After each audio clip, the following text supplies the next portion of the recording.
Domenica 29 ottobre, dalle 7 alle 23 e lunedì 30 ottobre, dalle 7 alle 15, si terranno 4 referendum regionali consultivi in Veneto riguardanti la fusione dei comuni di Polesella Guarda Veneta, Gambugliano Sovizzo, Quero Vassalano di Piave, Carceri Vidizzolo d'Este.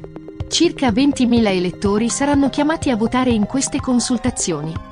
Questi referendum si inseriscono in un contesto di riforme regionali che hanno abbassato il quorum di partecipazione dal 50% al 30% degli aventi diritto al voto, con ulteriori ribassi al 25% in caso di alta percentuale di iscritti all'AIRE.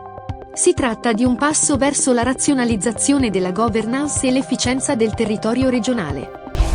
Il comune di Montebelluna sta potenziando e modernizzando la polizia locale per migliorare la sicurezza dei cittadini.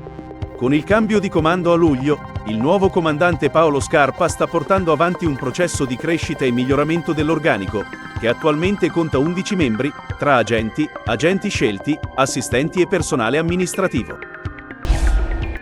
Montebelluna è al centro dell'attenzione per i suoi progetti educativi. La nuova sede degli istituti Einaudi Scarpa e Maffioli è stata inaugurata con grande entusiasmo, creando una cittadella dei corsi professionali in una posizione strategica vicino alle stazioni ferroviarie e dei pullman.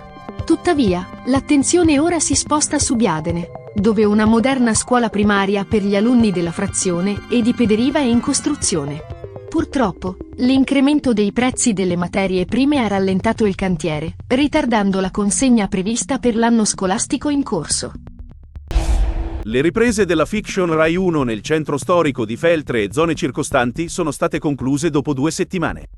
Il regista Daniele Lucchetti e i rappresentanti della casa di produzione Wildside si sono incontrati con il sindaco di Feltre Viviana Fusaro, il vice sindaco Claudio Dalla Palma, l'assessore al turismo Maurizio Zatta e i rappresentanti della DMO, Dolomiti Bellunesi.